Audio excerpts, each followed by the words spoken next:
I'm here to talk about success, right?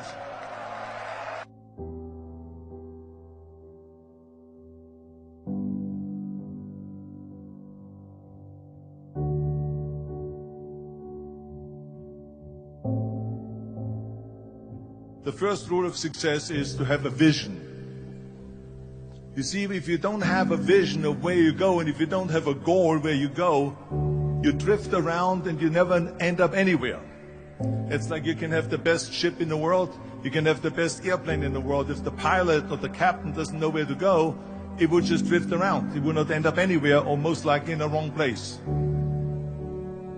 So I was very fortunate that I stumbled onto my vision. I mean, as you know, I was born in 1947 in Austria after the Second World War. And I didn't really like Austria when I grew up. I couldn't wait to get out of there. I couldn't see myself becoming a farmer or a worker in a factory or anything like that. Even though my parents wanted me to stay there and have a normal life. My father wanted me to become a police officer like he was. My mother wanted me just to stay there and marry a girl with the name of Heidi, hopefully, and have a bunch of kids and run around like the Van Trapp family in The Sound of Music. But that was their vision, not mine. My vision was totally different. I felt that I was born for something special, for something unique, for something big. You know how great it felt that I knew where I was going? Imagine the majority of people don't know where they're going. When you have a goal, when you have a vision, everything becomes easy. Because remember that in America, for instance, when you study, you will see the percentage of people that like their jobs. 74% hate their job in America. Now, this is not much different when you come to Europe. The majority of people don't like what they're doing because they're really not doing it because they didn't have a goal and they followed this goal. They just aimlessly drift around, and then all of a sudden there's a job opening, so they get that job because you have to work. But then when you work, it's a chore. It's work. It's not fun. So if you think about, only a quarter of the people really enjoy what they're doing in life. That is unbelievable if you think about it. So I felt so blessed that I knew what I was doing. It's like a medical student that studies and knows he wants to become a doctor. You know where to go. So I knew where to go. So people always ask me, when they saw me in the gym in the pumping iron days, they said, why is it that you're working out so hard? 5 hours a day, 6 hours a day, and you have always a smile on your face. The others are working out just as hard as you do, and they look sour in the face. Why is that? And I told people all the time, I said, because to me, I'm shooting for a goal. In front of me is the Mr. Universe title. So every rep that I do gets me closer to accomplishing that goal, to make this goal, this vision turn into reality. Every single set that I do, every repetition, every weight that I lift will get me a step closer to turn this goal into reality. So I couldn't wait to do another 500-pound squat. I couldn't wait to do another 500-pound bench press. I couldn't wait to do another 2,000 reps of sit-ups. I couldn't wait for the next exercise, for the next half hour of posing and all the kind of things that you have to do to be a champion. And with the age of 20, I went to London and I won the Mr. Universe contest as the youngest Mr. Universe ever. And it was because I had a goal. So let me tell you something, visualizing a goal and going after it makes it fun. You got to have a purpose no matter what you do in life. You got to have a purpose. So that's rule number one, have a vision. Rule number two is, don't listen to the naysayers. Don't listen to the naysayers.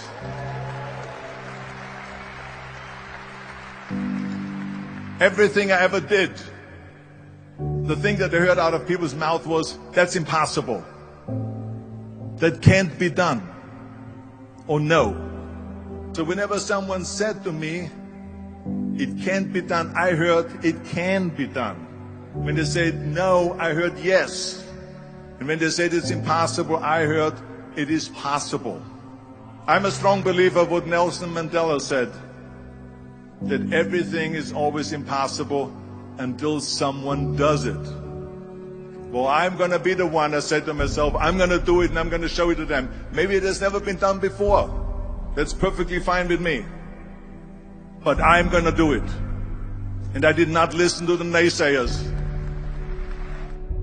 Next thing, the third point that I'm going to make to you is, before we sit down with Jürgen and talk about the rest of the three, is work your ass off.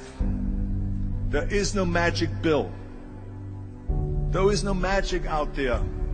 You cannot get around. You have to work and work and work. And it drives me crazy when people say that they don't have enough time to go to the gym for 45 minutes a day and work out. Or to do something for 45 minutes to an hour a day to improve.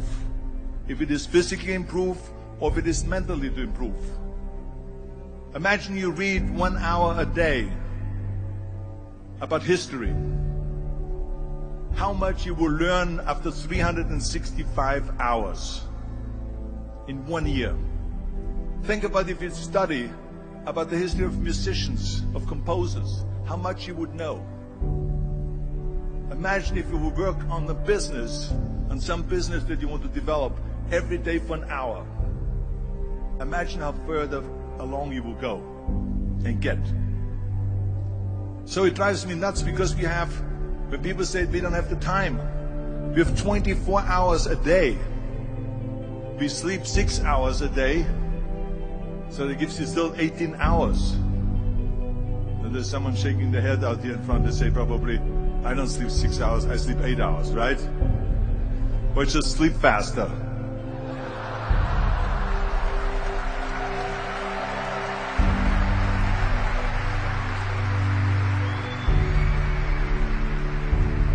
So we have 18 hours a day. The average person works around 8 to 10 hours. So let's assume it's 10 hours, so we have 8 hours left. Then you travel around an hour a day, maybe 2 hours a day.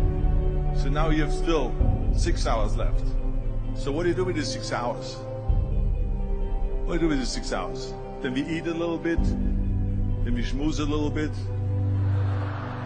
talk a little bit to people and all that stuff. But you can see how much time there is available if you organize your day. So you got to work hard. I mean, let me tell you something. When I went to America, I went to college. I went and worked out 5 hours a day. And I was working on construction. Because in those days in bodybuilding, there was no money. I didn't have the money for food supplements or anything. So I had to go to work. So I worked in construction.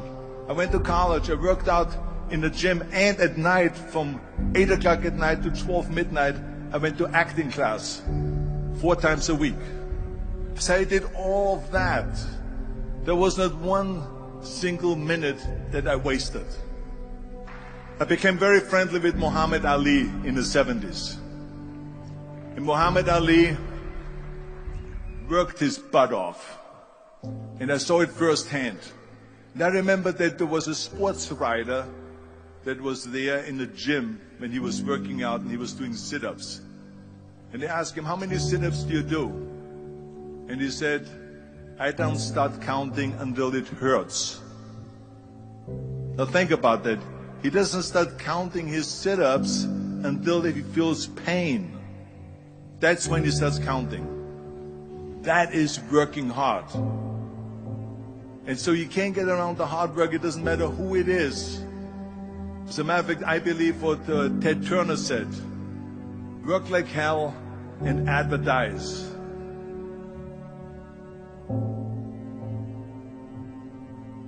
You get it?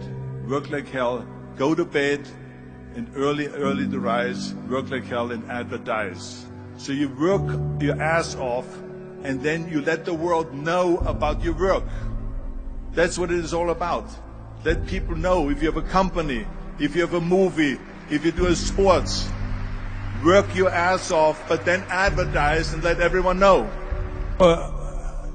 I hate Plan B. And I tell you why. Because we have so many doubters, as I've said earlier, the no-sayers.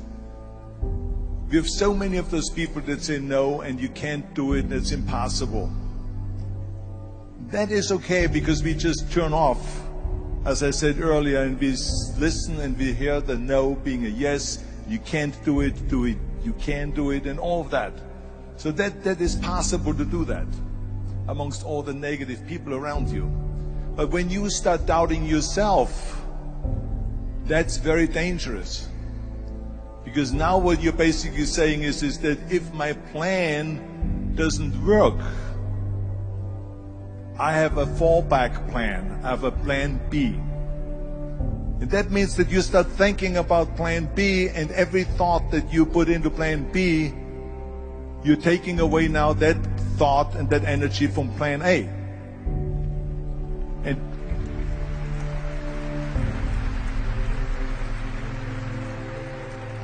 And it's very important to understand that we function better if there is no safety net, because plan B becomes a safety net. It says that if I fail, then I fall and I get picked up and I have something else there that will protect me. And that's not good, because people perform better when there's no safety net. People perform better in sports and everything else if you don't have a plan B. To me, it is very dangerous to have a plan B, because you're cutting yourself off from the chance of really succeeding. And the reason, one of the main reasons why people want to have a plan B is because they are worried about failing. What is if I fail, then I don't have anything else? Well, let me tell you something. Don't be afraid of failing, because there's nothing wrong with failing. You have to fail in order to climb that ladder. There's no one that doesn't fail. We all fail. It's okay.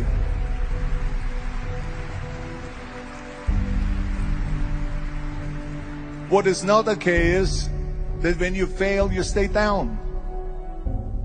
Whoever stays down is a loser. And winners will fail and get up. Fail and get up. Fail and get up. You always get up. That is a winner. That is a winner. Hey, we all lose. We all have losses. This is okay. And this is why I say don't be worried about losing, because when you're afraid of losing, then you get frozen. You get stiff. You're not relaxed. You got to be, in order to perform well in anything, if it's in boxing or if it is on your job or with your thinking, is only happening when you relax. So relax. It's okay to fail. Let's just go all out and give it everything that you got. That's what it is all about. So don't be afraid to fail. This is one of my 6 rules to success. You can only feel complete as a person if you think about what can you do for your fellow member around you that maybe needs help. I felt like that. Everyone has a different motivation why you get into that. I was an immigrant going to America, and I saw how America was the most generous country in the world. I mean, they opened up their arms to me, they helped me, they invited me for Thanksgiving dinner. The people, they brought me, the bodybuilders in the gym brought me plates to my apartment because I had no plates, I had no silverware, I had no bedware, I had no pillows, I had no blanket, I had no TV, I had no radio, I had nothing.